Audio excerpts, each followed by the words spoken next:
Hey friends, welcome to another episode of the Joyful Health Show and welcome Ericka to the show. Thank you, Casey. I'm glad to be here. Me too. I am so glad to reconnect, really. We have a history of Revelation Wellness together and just saw that she wrote a book called Freely Sober, Rethinking Alcohol Through the Lens of Faith. And that really piqued my curiosity. At here at Joyful Health, we talk a lot about intuitive eating, and there are a lot of questions that do come up about alcohol because while alcohol it's not food, so it's not something that we need to have to survive. It's one of those things that we need to have some discernment about, and it's really hard to eat intuitively when you're drinking alcohol because it does influence your body's intuitive cues. And so, really, we I want to be able to have this conversation openly because I am not in a lot of circles where we talk about alcohol within the Christian circles. So. Okay, just tell us more about what led you to write this book and what is the book about? Yeah. So it's called Freely Sober, Rethinking Alcohol Through the Lens of Faith, out from InterVarsity Press. It came out in January for dry January. That's what we timed it for because lots of people try to take that month off of drinking. As you know, there are lots of months like that, but January is the most common. So we put it out there and yeah. Where did this book come from? Well, to sum it up, it came from my sort of lifelong journey with alcohol, for lack of a better term, really spending about 20 years of my life in a what I would say unhealthy, sort of dependent relationship on alcohol, Mm. not in a way that it was ruining my life, but in a way that it was very oppressive to me as a person, and then very oppressive to my faith as well, I would say. Really was a constant disconnect from God. And it was something I used to numb out, something I use as self medication, sometimes in really unwise ways. Especially when I was younger, I would say I put myself in some pretty scary situations, which as a lot of Mm. young people do, but that doesn't make it any more okay. But then as I got older, and sort of honestly, it's in my 30s when I began to sort of grasp and grasp my mortality and realize that I didn't want to be struggling with this substance when I was 75 years old or 80 Yeah. years old. Like I started to realize if I don't get control of this, I am going to be struggling with it for the rest of my life. And that Mm. really scared me. Never mind the fact that I had all these other reasons, health being one of them for sure. Learning about the statistics regarding how alcohol is related to cancer and heart disease and all these other negative factors, anxiety, sleep problems, all of these other things. That was one of many factors that played Mhm. into my decision to quit drinking. And of course, I would say it wasn't just one day I decided to quit drinking. It was actually really hard for me to quit drinking because I was so dependent on it. Mhm. But over the course of time, I was able to give it up. I haven't been drinking for over 5 years, and the point that pushed me to write the book was just that when I started that sober curiosity thing, where I was trying to figure out how could I do this, I didn't find hardly any faith based resources. Mm. And as a Christian, you really need that side of it. Like secular resources were great. There was some really good stuff, and I got a lot out of that. But when you're missing Christ centered guidance to walk through this, like it just doesn't feel complete. And so when I got to this point, I thought I'm going to write that book. I'm a writer. God's gifted me. He's given me opportunity. And so here we are many years later, and the book finally was published.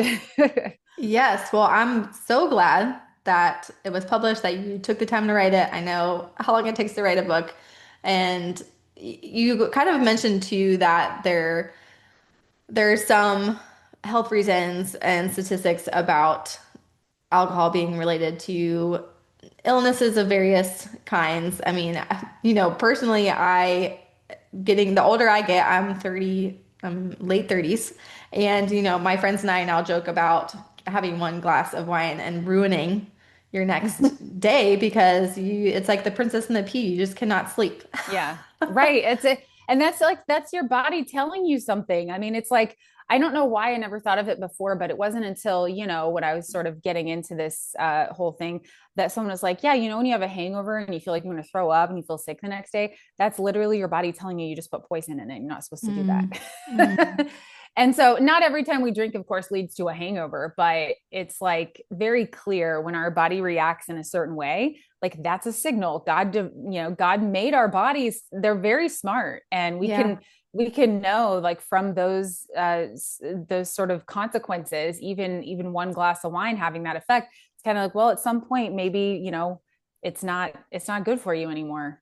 Yeah. Well, and this is helpful to talk about too, because we take communion with bread and wine on Sunday mornings at church. Not everybody does. There's grape juice available, but wine is present in the Bible. And so, Mhm. can you talk a little bit about the differences between today's society's relationship with alcohol and maybe a biblical relationship with alcohol? Sure. I mean, I think we all know drunkenness has been around since the beginning of time. There are over 70 references to the sin of drunkenness in the Bible, depending on the version of the Bible that you read.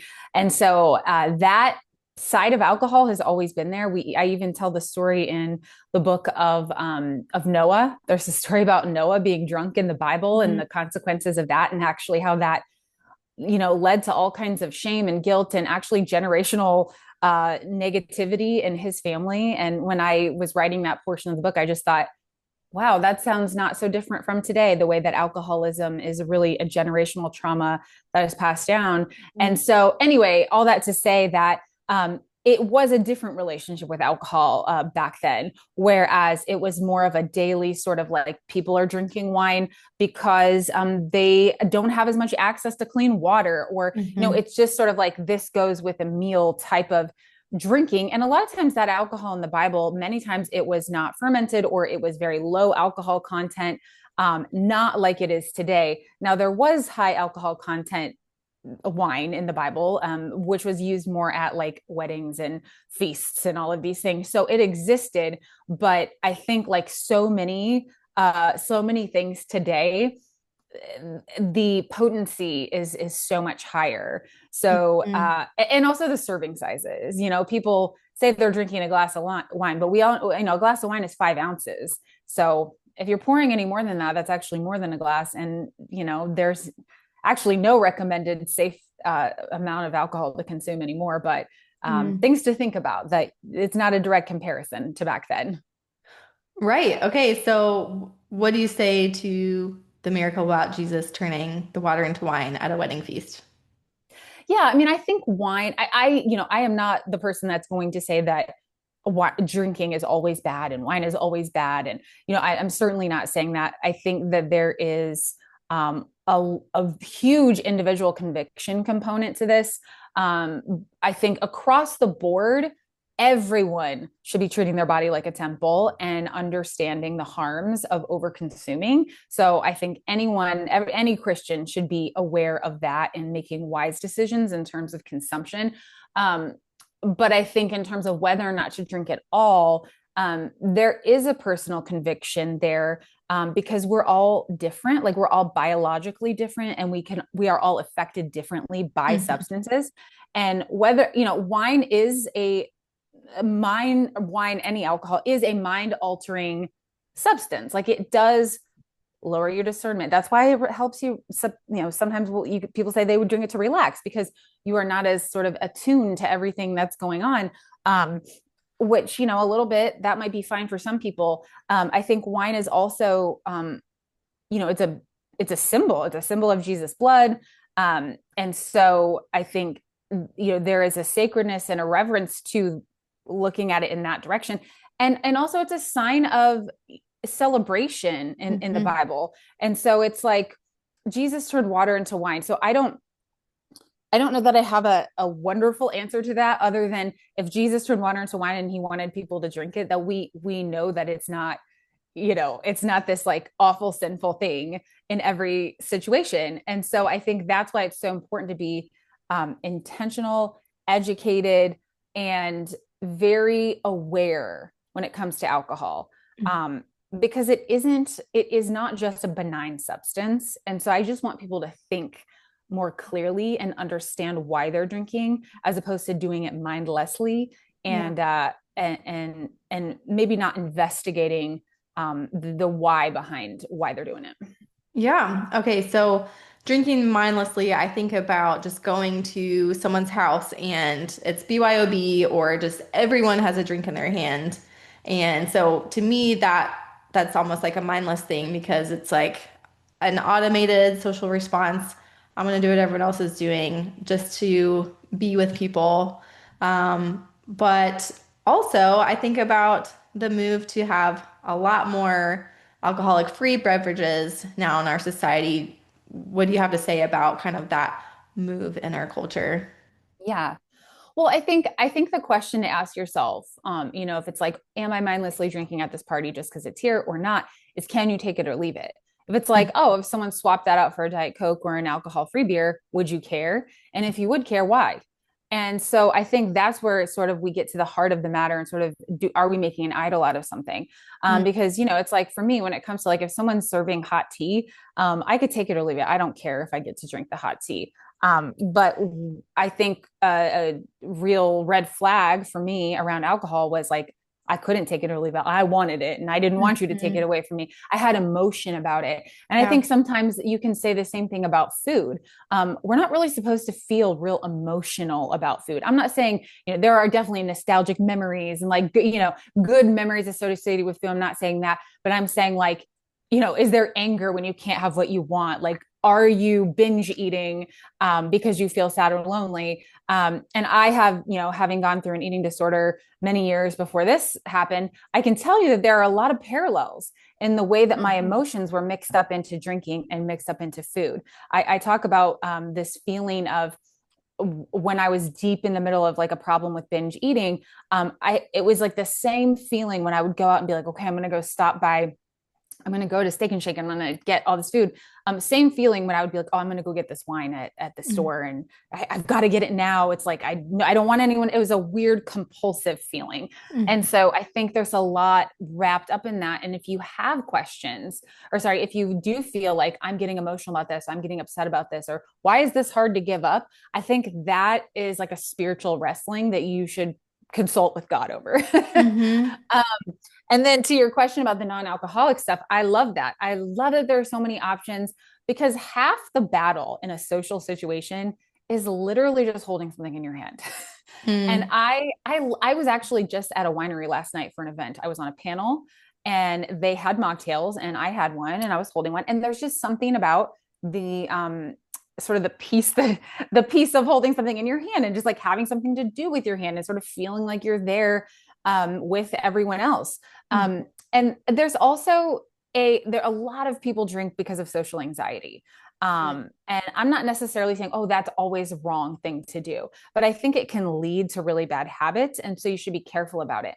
And what I realized when I first quit drinking, and I was nervous about a lot of social activities and all the things that we associate drinking with, is that if you get there and you say, okay, the first 10 or 15 minutes, like I'm mentally preparing myself that that's going to be, maybe it's going to be hard if I'm not drinking. What you'll come to realize is that once those 10 or 15 minutes go by, you actually do relax and you start to realize that it was never the alcohol that was actually helping you. It was just the easing into the situation and getting into a conversation. And for me, when I was drinking, I would always find myself doing this thing where I would talk too much. And then I would have like be like, oh my gosh, I was talking too much, or I said too much, or that's not really who I am. Like, I would have all these like questioning myself, like, did I say too much? Was I too loud? Even when I hadn't had that much. And now you never have to do that. You never have to question yourself, at least. You know what happened. You know what, yeah. if you were appropriate or not. Yeah, because you are literally sober. Like to be Yeah, sober-minded in the Bible is a good reference point. right. Be sober minded and remember that there is a lot that you can miss when you're not sober minded. And, Yeah. I know there's this question of what's the line, what is like, what's drunk, what's tipsy, does tipsy count and all these things. And it's like, if you're getting to that point, if you're asking those questions, it's sort of like the wrong question, because you're getting It's sort of saying, I'm going to get as close to the line of sin as possible and like not step over it. It's like those Yeah. questions, that couple, well, how far is too far when it comes to physical, intimacy in an unmarried couple or whatever. And it's like, if that's where your head is going, ask yourself why. Mm-hmm. What is it that's making you want to go so far? And also remember that you miss things. Even you miss little things like um, your kid has like a certain tone of voice that something's wrong, but like you wouldn't kind of protrude like poke them to talk further if you're drinking because you may not notice it, or just like some small thing that someone does, like how God speaks to us in a whisper, and God does like little things that we would notice. Those are things that can get really overlooked when you're drinking. Mm-hmm. You may not notice someone that's lonely in the corner or the way somebody said something. And so I think it's like there's a quote in the book of like, you should, like, you would never go to war, you would never go to battle like if you were under the influence of something. And it's something like, but we're really always at battle in this Mm-hmm. world. We're really always in spiritual warfare. Not that you want to be like, I'm like this all the time, but know that like things are going on all the time. And when we turn our minds off, we're not privy to some of those things, and we can't be as effective in the world as we want to be. Right. Well, and when you say like I miss things, I'm thinking of a friend who now is sober, has been sober for years, but her moment of grief was that she said I feel like I missed all of my 20s. I Mm. missed a whole decade of my life. And I'm like Like, tear-eyed, like thinking about her saying that because it made her emotional. And it was like, and I'm a mirror crier. So if someone is emotional, I'm going to cry with them. So I'm kind of just thinking about it, but it's I like, feel it. Mm-hmm. like thinking about missing a whole section of your life. And if we're comparing this with food too, I didn't have an actual eating disorder, but I definitely had disordered thinking around food and Mm-hmm. thoughts of Yeah. food consuming so much of my life, as far as like I couldn't focus on the person in front of me at a restaurant because I was thinking about, does this food have this certain ingredient that is on my don't eat this list? And am I going to have to redo this diet after doing it perfectly for 20 days? And it's like my mind was consumed. I was not consuming food, it was consuming me. And I did think about this too I remember having a thought about being disappointed that I wasn't going to have a glass of wine because it was the weekend and that was a habitual thing. And this is actually not the verse, but I feel like the Lord is like, but it's better to be filled with the Spirit. And so I was like, oh, let me look up that verse. And it doesn't say that. It says Ephesians 15 says, do not get drunk with wine, for that is debauchery, but be filled with the Spirit. But then I think the other verse that went along with that was Matthew 18:9. If your eye causes you to sin, tear it out and throw it away. It is better for you to enter life with one eye than two eyes and be thrown into the hell of fire. But I think in that moment, it was like I was wanting something better than the current emotional state that I was in. And I was Mm-hmm. looking to a substance to do that for me. And God was like, "Hey, my spirit is better. My spirit Mm-hmm. is better." And so it's like, ooh, when I'm looking to this thing like food or drink or, this night alone to myself or whatever it is, Right. it's like when I don't get that and I'm disappointed, I think that's something that God has been comforting me with is it is better to be filled with my spirit. And so it's like, oh, I miss out on what that better is if I take matters into my own hands. Mm-hmm. So tell me about just this phrase, sober curiosity. Mm-hmm. Yeah, I was just going to respond to your friend's story, which, I actually am somebody that did get blackouts, which is really not necessarily just like, oh, you drink so much you black out. Like, just only certain people black out. Like, it's sort of a biological thing. And so I have a lot of things like that. I think about my sister's wedding. I don't remember it at all. Like I just don't remember her wedding. I see the pictures. I really don't remember being there. Yep. And there are other things like that where it's just really sad. And it makes me, I have a friend who, a story of when she got married, and they were waiting until they were married. And her husband got so drunk that he passed out, was throwing up in the cab on the way to the hotel. And she called us crying. And I was just like, why do people ruin things with alcohol? Mm. Like, that's awful, like to Supposed to be ruin the that special night. night. Mm. Right. And so I think there's a lot like that. And people tend to overdo it. But yeah, I mean, my 20s, like there's a lot missing there, which is Mm. sad. And then, it's just one more thing is like people romanticize that too. Nights we'll never remember with friends we'll never forget. I've heard that so many times. That's a quote that goes around. And it's like, ha ha ha, but it's like, oh, that's not right. To the Right. nights we'll never remember with the friends we'll never forget. And I would jokingly like say stuff like that, and it's just ridiculous. But so sober curious, I don't know when that term came into the lexicon, probably like 10 years ago. But it's just like what it sounds like. What would it be like to be sober, or Mm. really moderate your drinking or cut it out or whatever? I think it kind of came onto the scene because for so long it was sort of like, well, either you have this horrible drinking problem or you're totally fine. And really, there's a lot of in between. There's a lot of gray area drinking. There's like problematic drinking, and it's really a spectrum. You could be here where you're having like, out of one where you're like, it's a little bit like I'm probably having a little too much, all the way up to a 10 where you're like drinking in the morning and like barely keeping a job type of thing. And Mm-hmm. then there's those of us in the middle. And so I think sober curious, when that term came in, gave people permission to explore what sobriety might look like, even if they didn't fit the definition of an alcoholic.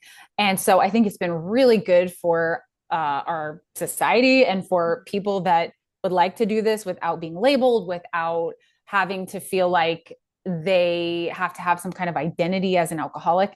And I think labels are something that really have pushed people away from finding freedom from this, because I can tell you for myself, like, I don't say I'm an alcoholic. I don't say I'm an addict. I mean, I do depending, if it's like fits the conversation. But to me, that didn't feel right. Whether or not it's true, it didn't feel right. And that pushes people away. And so when you can just say, well, I'm sober curious, I'm just kind of looking into this. Or I often say, like, I self-medicated with alcohol, I was dependent, I had an unhealthy relationship, all of these things. Like, you don't let definitions push you away. But we've seen sober curious really rise up with the wellness trends across the country, and it's been a great thing. I mean, I think you see now more than ever health professionals like out there talking about this, like major podcasts, like being like, actually now, like, there is no recommended amount of alcohol to drink that's safe according to the American Cancer Society. Mm-hmm. And I believe I heard an expert on Dr. Andrew Huberman's podcast that was like, I mean, if you're gonna drink, like, one drink a month or something is like the only safe amount. And so people are like, well, what's the point? It's like, yeah, what is the point? Isn't it Yeah. easier to just cut it out than to, make all these rules about it? And the reality is that that whole thing about the Bible mentioning drunkenness 70 times is that I think I've heard a pastor I know say, I don't think it's a sin to drink, but listen, that's a serious sin. I don't touch this stuff because I'm not going to tempt fate. It is playing with fire for some people. Yeah. And that's what's scary about it. And it's something that's how I'm teaching my kids, is I'm like, listen, you guys know we have addiction on both sides of our family. Their grandmother died of it. My grandfather died of it. And I was like, and so when you think about when you get older, because they're young now, they're 8 and 10, but when you get older, the reason that it's really important that you are very careful with this is because biologically, you're more likely to be addicted than Mm-hmm. maybe someone else. And you can't control that so much. And so really being intentional about how we talk with our kids about it. Yeah, for sure. I've started to have some conversations because there will be references on movies and things like Yeah. that about drinking and alcohol and, oh, you can't have a sip of this drink because there's alcohol in it. Well, well, what is alcohol? Well, it's poison for you. I know. I'm like, I do say that. But I also have been saying that about Fruit Loops. So I'm like, you You can't know, have Fruit Loops. It's poison to your body. it's Different kind it's of like, poison. until we can have a bigger conversation, and I remember seeing too that, when kids, depending on when they start drinking, it's like that when you start drinking, your brain stops growing. And Uh-huh. It's so true. that is a It's pretty huge. big consequence of of If drinking early. if a kid can hold off on drinking at all until they're past 21 and specifically 25, their likelihood of ever getting addicted is very low. Mm. Well, that was helpful for my husband and I. We were in Young Life Ministry, and we were not, I wouldn't say allowed, but as a leader to high school students, it was not encouraged to drink alcohol. And so we just didn't. And so I feel like both of us have had a pretty healthy relationship with it, but also, things ebb and flow, and you have to really watch yourself. You have to be sober minded about everything in life as a Christian. And but like you said, we don't have to be like super urgent, but also we do. I mean, Jesus could come back at any time, so be awake. Well, it's just, maintenance. Like you have to like get your car tune up. You have to, get your body, you have to do all these things, go to the dentist. And it's like, so yeah, like tracking what's going on, like, okay, where am I at with this now? And if it starts to feel like it's getting off, it's worth assessing and looking into. Mhm. And in my book, I have a lot of good assessment tools and things like that, for people to ask themselves great, deep questions. And the goal of the book is not, okay, so you should get sober now. The Mhm. promise of the book that you'll read in the introduction is by the end of this book, you will never think about alcohol in the same way again. And so Mm. it really is encapsulating the whole concept of sober curiosity, in a through a faith-based lens. And so I just want people to be thinking, because the reality is there are a lot of things that people have never thought of. There are a lot of things that people have never learned. And when you know something for the first time and you learn something about it and you begin to think about it differently, like you can't unknow that. And the Mhm. result of that is that you make different choices, not because you have to, or you feel guilty about it, because you're like, oh, I want to make different choices now because now I understand what I'm doing, why I'm doing it, what the consequences are. And that is the whole point of the book being called Freely Mhm. Sober. Amen to that. Well, I was going to ask you what are some practical tools you could give us to take away, but it sounds like, well, number one, read your book, because then you can get those Please. assessment tools and you can kind of see Yes. where you are and how to start. Do you have anything else that you would like to give the listener who's like, Yeah. ooh, I've never heard of this term, sober curious, and what do I do next to explore this more? Yeah, so I have a free download. If you go to sobrietycurious.com, you can sign up for a free download, which is basically just a list of some of my favorite resources, books, podcasts, interviews, things like that. So that's a great place to start. And yes, my book is great. It's available, but there are a lot of other books out there as well. A friend of mine, if you want to stock up, a friend of mine just wrote a book also, more of a male perspective, called Confessions of a Christian Alcoholic. Hmm. His name is John Seidel, and we kind of joke like, we're like brother sister book twins, Yeah. because they came out around the same time. And so there's that, and I guess those are the main things I would say right now. But if you begin to get online and start looking around, you will find communities, you will find people talking about this stuff. Oh, one more I would say, is Christy Osborne has a sober community for Christian women. Mhm. And oh my goodness, I think it's called Love Life Sober. Love Life Sober. She also has a book. And so those are some really great places to get started.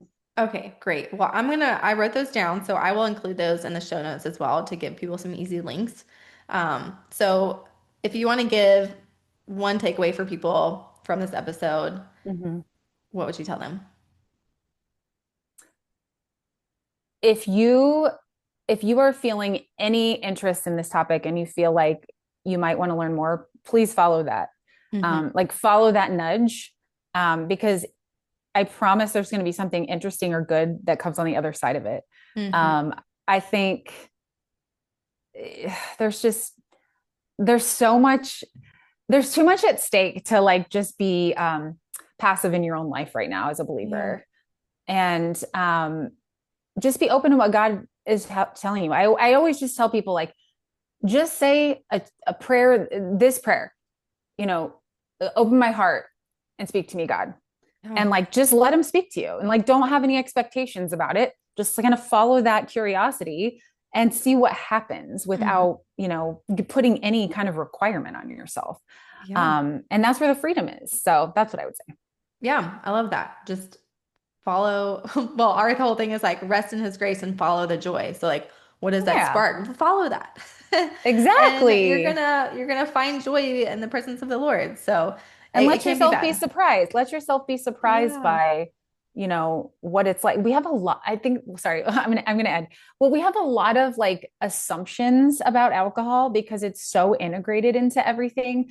And it's almost like we haven't stripped away alcohol from the wedding or the concert or the vacation or the event. We've never taken it away. So we give it a lot of credit for the memory or the nostalgia or the feeling. Mm. But I will just tell you from my experience, when you do some investigating and you do all these things without alcohol, you really do begin to realize that it was never the alcohol. It was everything else. And it's like really eye-opening to realize that you were believing a lie this whole time. Yeah, and to follow the positive part of that too, which is like, hey, be curious about what would life look like without alcohol. Can it be better? Mm-hmm. And and I think God can guide you in that. And so, okay, last fun question for you is how are you discovering joyful health in your life today or Mm. this season? How am I discovering joyful health? I would say I have had a lot of fun exploring supplements. Yeah. Just at my age, in my early 40s, I'm sort of like, just, I think it's super fun to try. Like, I tried like cowboy colostrum, and which is like, the colostrum of a cow, but it's, really good for you. And I'm, like beef organ supplements, which like, that sounds really gross, but at the same time, I'm like, this is so good for my body. So it's been fun to sort of try some of those things out and just really commit to nutrition in my diet. Hmm. Because I really honestly, I feel really great and more energetic than I ever have. And I mean, not drinking is a part of that too, but I think when you hit your 40s, you sort of just start to like take a turn where you're just like, I have to take this all seriously. And so you make a lot of positive changes. And so that's Yeah. what my Nutrition answers are by kind of long. addition. Sorry. Exactly.